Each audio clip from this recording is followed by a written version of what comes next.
Warahmatullahi wabarakatuh. Innal hamdalillah salatan wa salaman ala Rasulillah asyhadu an la ilaha illallah wahdahu la syarikalah wa asyhadu anna Muhammadan abduhu wa rasuluhu la nabiyya ba'dah. Allahumma salli ala Muhammad wa ala alihi wa ashabihi wa mawalah amma ba'du.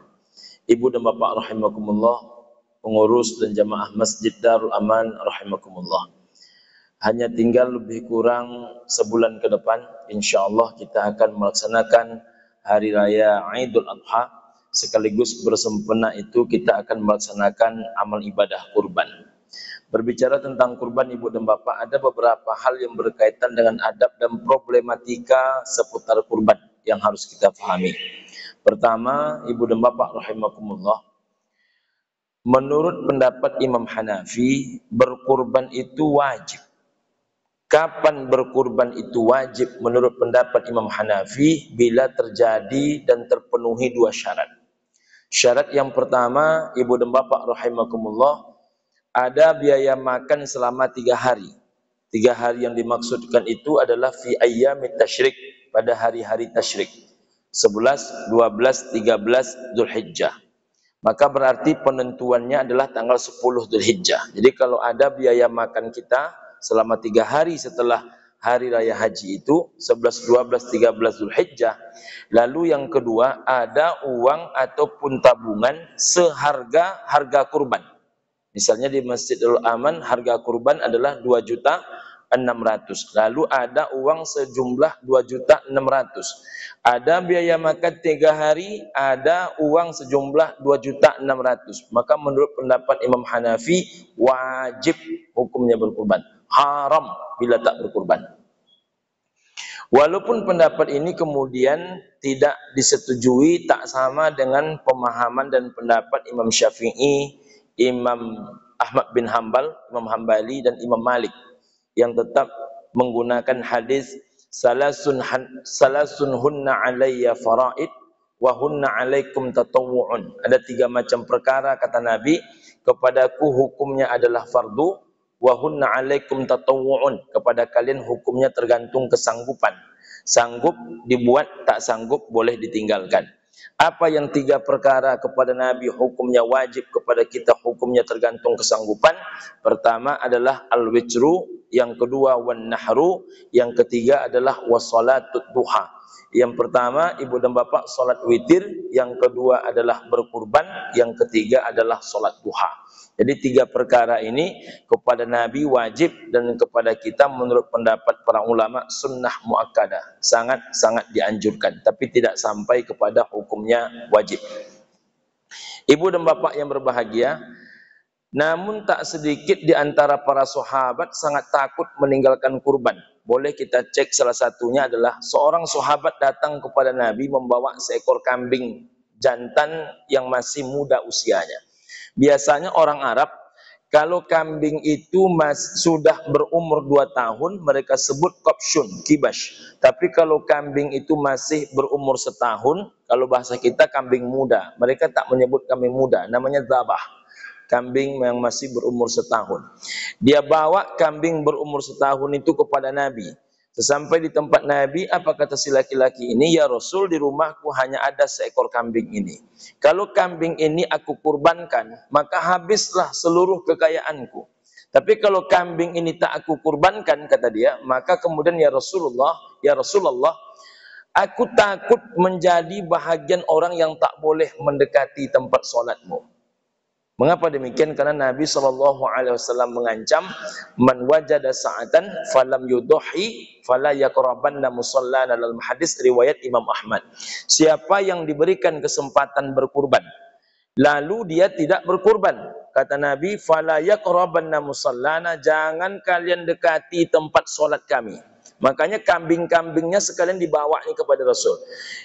Kambing ini kalau dikurbankan ya Rasul, habis seluruh kekayaanku. Tapi kalau kambing ini tak aku kurbankan, aku takut menjadi orang yang tak boleh mendekati tempat solatmu. Macam mana solusinya ya Rasul? Apa kata Nabi?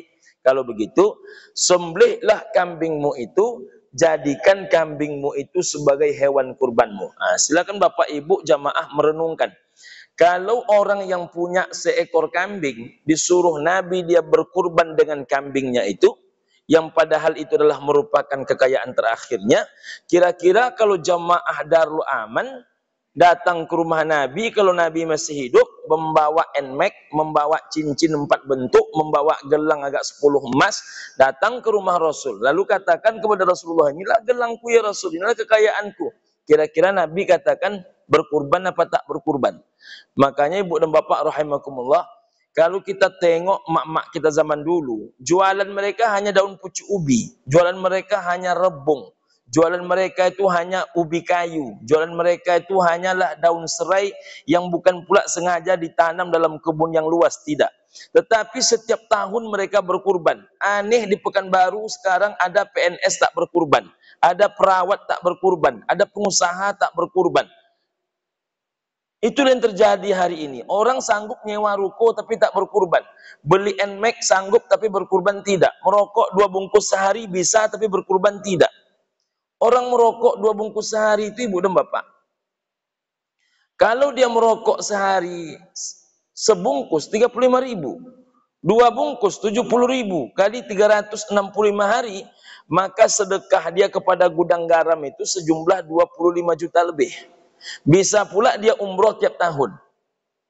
Tapi anehnya berkurban tak mampu. Kalau kurban tu adinda imam 2.600.000, itu satu harinya lebih kurang 7.100.000. Maaf, 7.100.000. Bukan, 7.100 rupiah. Jadi kalau 22.600.000 rupiah kurban, maka harga satu harinya adalah 7.100 rupiah. Merokok 70.000 sehari mampu dia. Tetapi untuk kurban 7.000 sehari tak mampu dia. Makanya kalau ibu dan bapak buka tentang misalnya fatwa Majelis Ulama Malaysia tentang orang yang merokok. Salah satunya adalah orang yang merokok itu di Malaysia dilarang menerima bantuan. Bahkan di Malaysia orang merokok tak boleh menerima zakat. Mengapa orang di Malaysia merokok tak boleh menerima zakat? Karena orang merokok itu dianggap kaya. Bayangkan, untuk dibakar saya 70.000 sehari. Masa kurban tak mampu dia. Tapi di Indonesia terjadi itu. Merokok bisa 2 bungkus, 3 bungkus sehari, berkurban tak mampu. Nah, inilah yang terjadi ibu dan bapak rahimakumullah. Apa yang salah? Adab kita kepada Allah rusak. Hitung-hitung nilai kalkulator kita dalam dunia dan akhirah berbeda. Kalau dalam menghitung dunia lajunya luar biasa, dalam menghitung akhirah lowbat baterai kalkulatornya. Maka jangan heran hari ini ada orang bergaji 3 juta tapi kredit Avanza-nya 4 juta lunas oleh dia. Tapi kalau untuk berkurban, walaupun 70.000 untuk dibakar sehari mampu, tapi untuk berkurban tak mampu dia. Sudahlah berkurban tak mampu, kadang-kadang menjadi panitia kurban minta upah pula. Sudahlah minta upah pula, kemudian ibu dan bapak rahimakumullah, kaki kurban itu 2 pula dibawanya pulang. Nah, ini yang terjadi hari ini di Indonesia. Jadi ibu dan bapak yang berbahagia, ini urusannya urusan adab. Jadi buruk perlakuan orang dalam memperlakukan harta Allah. Jadi kurban itu hartanya Allah. Jadi memperlakukan harta Allah ini tak boleh semaunya kita. Jadi setiap kaki kurban itu tanpa pertanggungjawaban yang jelas, itu akan diminta pertanggungjawabannya di hadapan Allah. Jadi berhati-hati betul, terutama yang diberikan amanah melaksanakan penyelenggaraan hewan kurban. Yang kedua, ingin saya sampaikan ibu dan bapak rahimakumullah.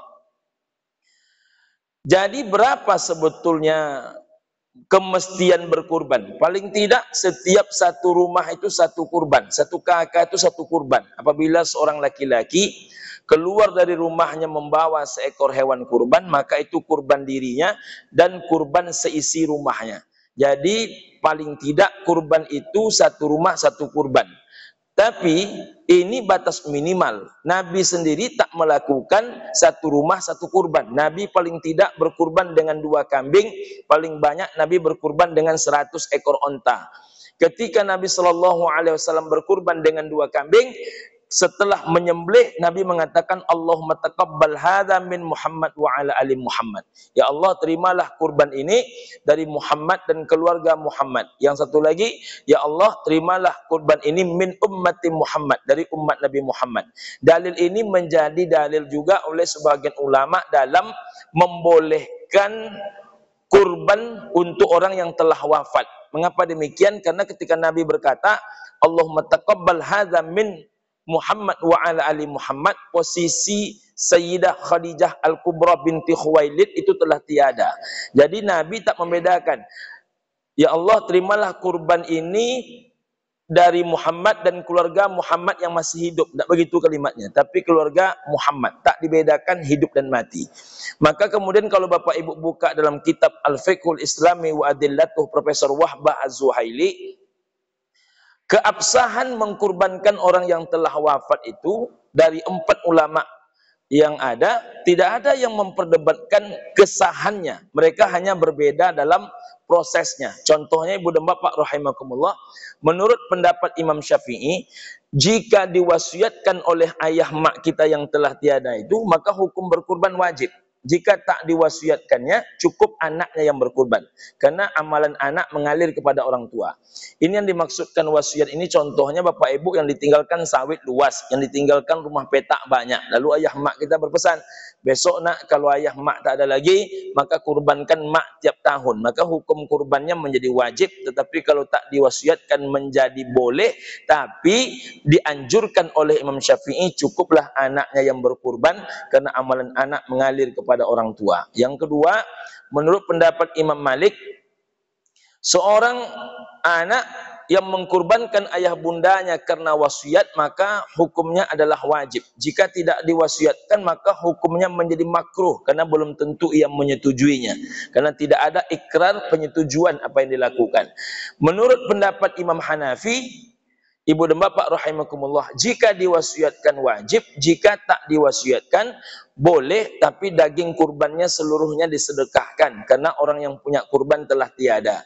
Menurut pendapat Imam Hambali, jika diwasiatkan wajib, jika tak diwasiatkan boleh, dan dagingnya boleh dimakan, karena kalaupun dia hidup, maka dia tak mungkin memakan daging itu sendiri. Jadi sebetulnya tuntas kajian itu kalau kita agak berlapang-lapang membaca.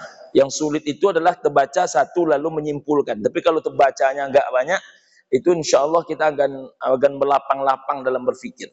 Terakhir, Ibu dan Bapak rahimakumullah, tidak boleh ada transaksi jual beli dalam hal yang menyangkut kurban. Yang boleh itu dibagikan, yang boleh itu diberikan, yang boleh itu dihadiahkan, tapi tidak ada transaksi jual beli. Kenapa demikian? Innaha lata'ti yaumal qiyamah, sesungguhnya kurban itu datang kepada kalian, kata Nabi, nanti di hari kiamat, lengkap dengan bikuruniha wa ash'ariha wa aslafiha, lengkap dengan tanduknya kurun, wa ash'ariha, lengkap dengan bulu-bulunya, wa aslafiha, lengkap dengan kulit-kulitnya.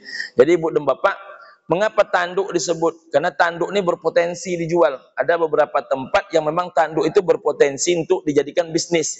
Yang kedua, wa ash'ariha, bulu. Kalau sapi tak ada orang mencukur bulunya, tapi kalau domba dicukur dulu oleh orang bulunya. Tak boleh dicukur bulunya. Jadi macam mana dia dalam keadaan sempurna, macam itulah dia kemudian dilakukan penyembelihan hewan kurban domba itu. Kemudian wa azlafiha, kulit. Kulit ini alhamdulillah belakangan ini sangat jarang panitia Ramadan, panitia kurban dan pengurus masjid yang menjual. Tapi kalau dulu sekian tahun yang lalu sangat banyak. Artinya pemahaman pengurus masjid belakangan ini sangat baik tentang kulit.